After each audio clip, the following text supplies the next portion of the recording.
આંધ્રપ્રદેશથી માછલી લઈને આવી રહેલ ટ્રક બારડોલી કડોદરા રોડ પર પલસાણા તાલુકાના બગુમરા ગામના બસ સ્ટેન્ડમાં અથડાતા વાહન ચાલકનું ગંભીર ઈજા થવાથી મોત થયું હતું।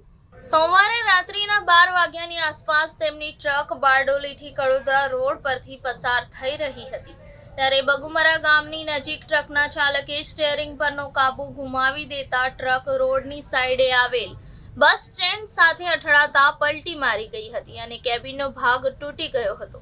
ચાલક અને ક્લીનર આ કેબિનમાં દબાઈ ગયા હતા, જેમાં ચાલક કનારાપુ વેંકટેશ્વરા રાવ કનારાપુ નારાયણ રાવનું ગંભીર ઈજા થવાથી સ્થળ પર જ મોત થયું હતું। ક્લીનર કોટે જાનકી રામૈયા રેડ્ડીયાને બહાર કાઢી હોસ્પિટલ ખસેડવામાં આવ્યો હતો।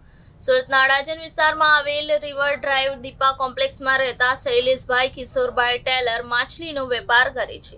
તેઓ આંધ્રપ્રદેશથી રામારાવ નામના વેપારી પાસેથી માછલી મંગાવે છે। આ માછલી રામારાવની માલિકીની ટ્રક મારફતે મહિનામાં એક વખત સુરત આવે છે, જેના ચાલક તરીકે કનારાપુ વેંકટેશ્વરા રાવ કનારાપુ નારાયણ રાવ અને ક્લીનર તરીકે કોટે જાનકી રમૈયા રેડ્ડીયા નોકરી કરતા હતા। વાહન ચાલક કનારાપુ વેંકટેશ્વરા રાવ કનારાપુ નારાયણ રાવનો મૃતદેહ કેબિનમાં ફસાઈ જતા તેને ક્રેનની મદદથી બહાર કાઢવા કનારાપુ નારાયણ રાવનો મૃતદેહ કેબિનમાં ફસાઈ જતા તેને ક્રેનની મદદથી બહાર કાઢવાની ફરજ પડી હતી। સમગ્ર ઘટના અંગે માછલીના વેપારી શૈલેષભાઈ કિશોરભાઈ ટેલરે પલસાણા પોલીસને જાણ કરી પોલીસે મૃતક ચાલક વિરુદ્ધ ગુનો નોંધી આગળની તપાસ હાથ ધરી હતી।